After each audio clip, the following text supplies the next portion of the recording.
Yo, salut mes petits Mugiwara, c'est Chapeau de Paille, j'espère que vous allez bien. On se retrouve aujourd'hui pour la review du chapitre 67 de Black Clover. Et donc, encore une fois, un chapitre où il va y avoir vraiment de la fight, vraiment beaucoup d'action, avec une fin de chapitre qui a l'air d'être assez palpitante. Donc, voilà, je me suis gardé la dernière page pour voilà, en action live. Et donc, on verra de quoi tout cela retourne, surtout qu'on pourrait avoir un nouveau power. Donc, on va voir tout ça. Donc, on verra tout ça, pardon, en fin de review. On va d'abord reprendre les différents événements qui se sont passés dans ce chapitre. Alors, donc, dans le chapitre précédent, vous vous rappelez, on avait eu une petite transition qui nous avait ramené du côté de gauche, Charmy, et puis surtout de Grey, voilà, qui nous avait révélé sa vraie nature. Voilà, c'est quand même assez plaisant, en l'occurrence, voilà, de savoir que c'était une nana. D'ailleurs, je pense qu'ils vont pas tarder à rejoindre le combat, mais aussi, voilà, si ils ont déjà réussi à se libérer de l'emprise de leur sbire. Il y a aussi Vanessa, voilà, qui est encore pas très loin. Il y a aussi Finral. Alors, Finral, je sais pas où il est passé, je sais pas ce qu'il fout, je sais pas s'il attend la bonne opportunité pour pouvoir se joindre au combat. Enfin, je sais pas, pour l'instant, il a l'air d'être un petit peu en retrait, mais bon, à moins que ce soit un poussard qu'il ait pas du tout envie de combattre, mais bon, on verra bien ça, tout ça dans les prochains chapitres. Et donc, ce coup-ci, on va retourner du côté de Veto, du côté donc de Kiato et puis de Kaono, pardon. Enfin, il y a aussi Kiato, mais il était un peu hors course, surtout Kaono, et puis donc Noël qui venait de rejoindre le combat, et Asta surtout. Bah voilà, là, il y a deux chapitres. Donc on avait vu que Veto le tenait par la main, qu'il avait été sauvé in extremis par un sort, je me rappelle plus, c'était un sort de Noël ou un sort de Kaono, voilà, sûrement des deux, voire même des deux, donc qui avait permis à Asta de se libérer de l'emprise. Mais là, il était déjà, voilà, il est déjà retourné au sol, le pauvre. Bon, je crois plus qu'il est tombé de fatigue, ou alors que Veto a dû lui foutre un violent coup de poing. En tout cas, ça n'a pas été montré. Et donc, ce chapitre aussi qui va être centré sur le combat entre dans un premier temps, Kiato et Kaono contre notre cher Veto. Et puis sur la fin, Noël qui va te prendre elle aussi par au combat.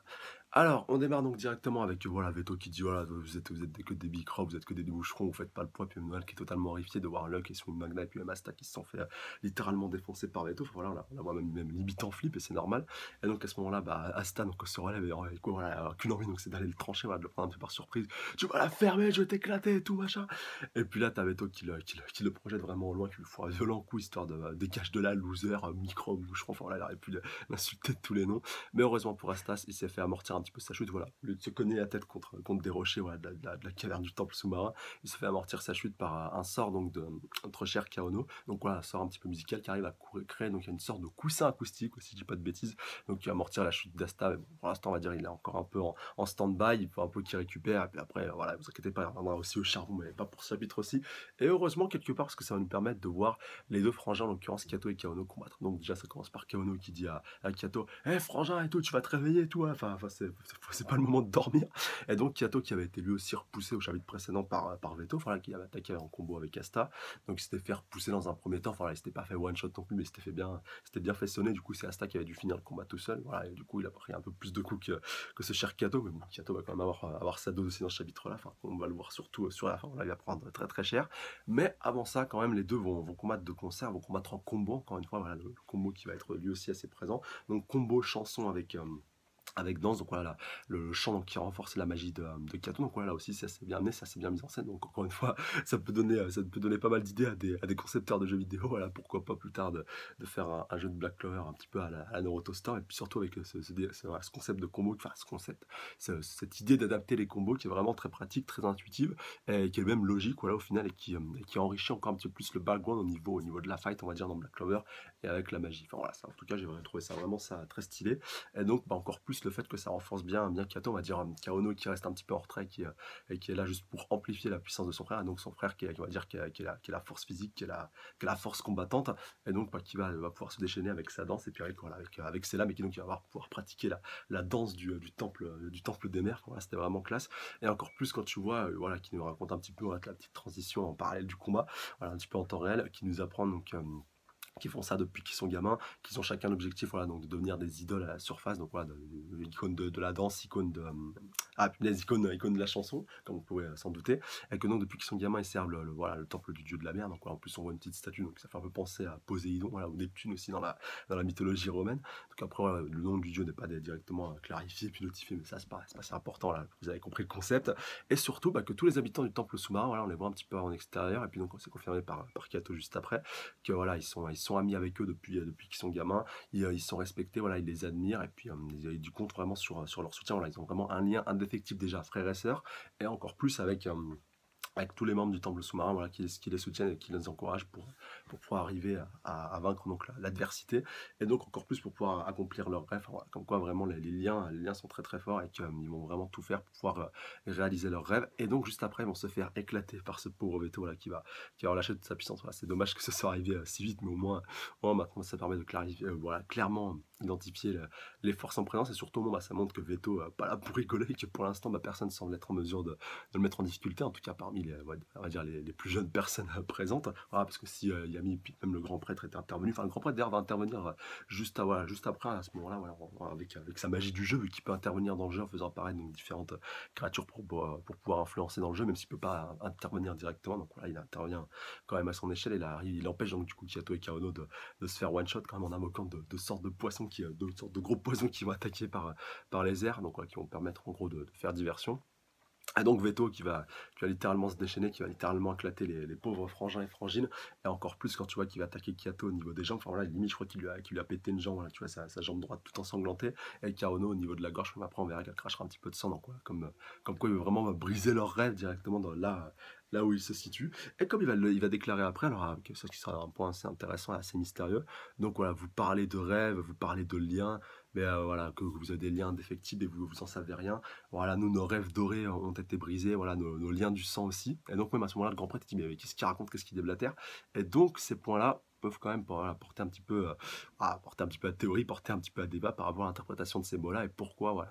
Encore plus, voilà, parce que ça le concerne directement lui, et ça concerne aussi les yeux du soleil de minuit. Et encore une fois, on peut avoir un petit indice, voilà, nos rêves dorés. Voilà, ça m'a fait directement penser, vous en doutez bien, à l'aube dorée, donc voilà, l'ordre où se trouve notre cher Yuno, et puis aussi donc William Vengeance, qui est supposé être Licht, et qui est donc supposé être aussi le boss des yeux du soleil de minuit, même si rien n'a encore été confirmé. Enfin, en tout cas, on sait qu'il y a un lien entre l'aube dorée et les yeux du soleil de minuit, et donc bah, peut-être tout simplement que ça a un lien, voilà, que c'est un autre indice que l'auteur a voulu glisser avec ces liens justement, avec ces rêves dorés pardon, qui ont été brisés, et donc ces liens du sang, donc voilà, les liens du sang donc, qui ont été brisés aussi entre les membres du Soleil de Minuit et peut-être donc la population, donc peut-être avec certains chevaliers mages, avec le roi sorcier, avec certains ordres, avec certains personnages connus, peut-être, enfin non, peut-être pas Yami vu que c'est un étranger en l'occurrence, mais voilà, en tout cas, qui a eu sûrement quelque chose de brisé, et peut-être sûrement que certains étaient des grands chevaliers sacrés par le passé, et donc ils ont été un petit peu snobés, peut-être un petit peu mis de côté, peut-être un petit peu mis au ban de la société. Enfin voilà, ça peut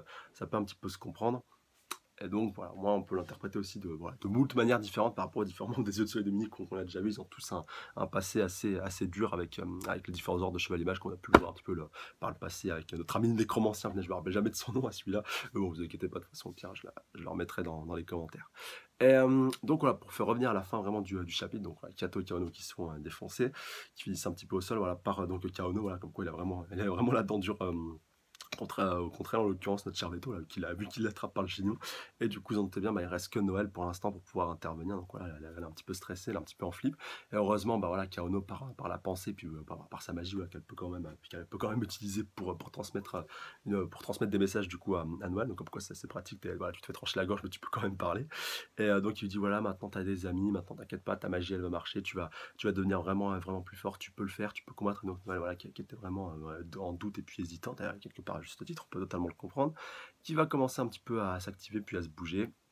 Et donc qui va enfin reprendre un petit peu confiance en elle. Et c'est à ce moment-là que j'ai l'impression, en tout cas à l'avant-dernière page, en tout cas c'est l'impression que j'ai. Donc on voit sa magie qui se manifeste encore plus, qui s'éveille. Voilà, même je crois que Kaono lui dit ah bah enfin ça y est, t'as enfin réussi à éveiller ton pouvoir. Et puis même le capitaine Yami aussi, je crois qu'il a perçu, qu'il a ressenti. Et donc qu'une nouvelle page, son grimoire a l'air d'être en train de s'écrire, comme on l'a déjà vu à plusieurs reprises par le passé lors des différents combats précédents. Quand une nouvelle page d'un grimoire, ça s'écrit un petit peu d'elle-même. Quand un nouveau sort, ça voilà, quand une nouvelle page s'écrit, bah, c'est bien entendu un nouveau sort qui apparaît. Et donc bah, peut-être que Noël va enfin pouvoir nous faire un nouveau sort, et on va voir ça directement avec la fin de ce chapitre.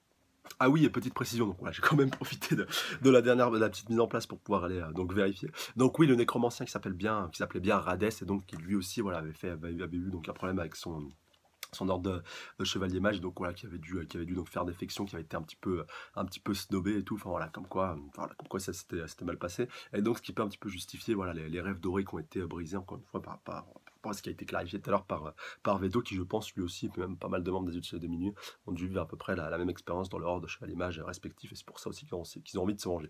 Voilà, donc on peut enfin passer sur cette page finale. Alors donc Veto qui dit: Quoi? Quel est ce pouvoir?» Donc on voit qu'il commence un petit peu à flipper, donc ça va être un pouvoir assez cheaté. «Laisse partir mon ami!» Eh ben non, en fait, on a fait ça servait à rien, limite que je garde cette page-ci, mais bon, c'est pas grave, au moins ça nous permet de voir un Veto un petit peu en flip et donc bah, comme on sait que Noël a toujours des sorts un petit peu puissants, enfin en tout cas, c'est qu'elle avait qu'un seul sort, un seul sort d'eau qui était quand même assez cheaté de base. Là, c'est elle a éveillé un nouveau sort, donc qui est encore plus puissant et si en plus elle arrive à le contrôler de surcroît, là franchement, il y a moyen qu'elle arrive à faire quelque chose, mais quand même, j'aimerais bien que tous les membres des yeux de enfin, des yeux de Midi, que tous les membres des Taureaux Noirs, en tout cas présents, puissent intervenir, et donc puissent, pour l'éclater. Donc voilà, excepté bien entendu notre cher Captain Yami, mais au moins voilà, il reste encore du monde qui est actif et ce serait bien aussi de les voir intervenir pour pouvoir aider à vaincre Veto une bonne fois pour toutes. Alors elle relâche sa puissance pour son ami.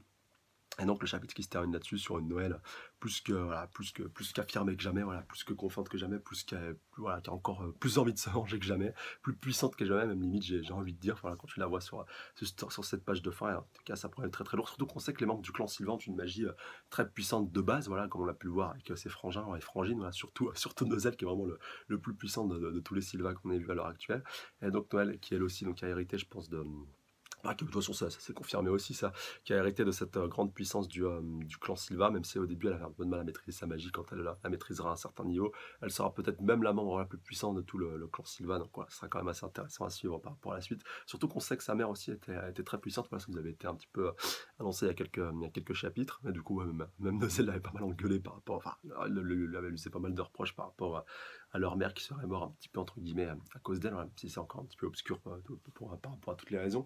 Mais bon, on apprendra tout ça en temps voulu, mais voilà, nul doute que les Silva ont quand même pas mal de puissance et qu'ils peuvent encore plus. Voilà, ils ont un énorme potentiel et une grande marge de progression par rapport, on va dire, par rapport, si vous voulez, un peu aux commandes des mortels, si vous voulez, de manière globale. En tout cas, comme d'hab, n'hésitez pas à mettre un petit pouce bleu, commenter, partager, surtout vous abonner à la chaîne, c'est pas déjà fait pour plus de reviews. N'hésitez pas à checker la page Facebook, le lien est en description. Encore une fois, un grand merci à vous les abonnés, à la fois les anciens, comme les nouveaux, comme les futurs. Pour ça, n'oubliez pas, vous êtes les bases du top et je vous kiffe. Je vous embrasse très fort.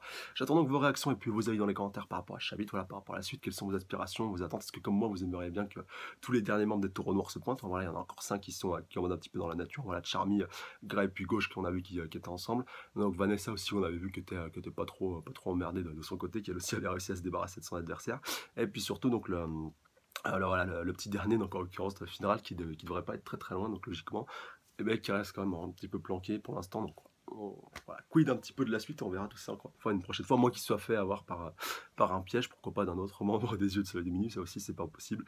Ben, encore une fois, on verra tout ça un petit peu plus tard. Et juste voilà, j'avais un dernier point à souligner, le fait que Kiato qui soit fait repousser par Veto mais arrive à se réveiller, alors que le père, voilà, leur père à eux, donc voilà, en l'occurrence le gros punaise, le requin marteau là, comme j'aime bien l'appeler, donc qui devait se retrouver face à Locke et puis une Magna à la base, s'est fait attaquer par Veto. Bon d'accord, il s'est fait pas attaquer par derrière, mais c'est toujours pas relevé. Donc à la limite, j'ai l'impression que ces gamins sont plus forts que lui, ont un plus gros potentiel que lui, alors qu'il nous est vendu comme étant le plus puissant chevalier du temps. Donc voilà, je trouvais ça un peu dommage, un peu simple et un peu facile. Enfin, à part donc si l'auteur le garde un petit peu pour plus tard, voilà, qui va le faire revenir un petit peu au dernier moment, vraiment pour pouvoir l'achever. Même on aurait pu avoir un combo voilà, père-enfant, la père fils-fille, même si c'était plus intéressant, bien entendu, je vous l'accorde de montrer un combo frère et sœur, mais quand même, enfin, voilà, même un petit peu plus tard, ça aurait pas été un peu, ça aurait pas, voilà, ça aurait été possible, ça aurait été intéressant de montrer ce combo entre les 3 plus puissants membres et les 3 plus puissants chevaliers du temps. Mais bon, peut-être qu'on le verra un petit peu plus tard, mais voilà, c'est mon petit regret. J'espère quand même qu'on le reviendra, enfin qu'on le reverra revenir dans le combat et qu'on verra ses capacités à l'œuvre, parce qu'il nous est quand même vendu comme le plus puissant chevalier du temps. Donc voilà, ce serait quand même bien aussi de le voir intervenir et qu'il ait son petit instant de gloire. Allez, comme d'hab, donc moi, comme je vous dis, voilà, j'attends vos avis dans les commentaires et puis, et puis vos réactions là, de manière globale. Et sur ce, je vous dis à la semaine prochaine. D'ici là, prenez soin de vous. Salut à tous. Sayonara.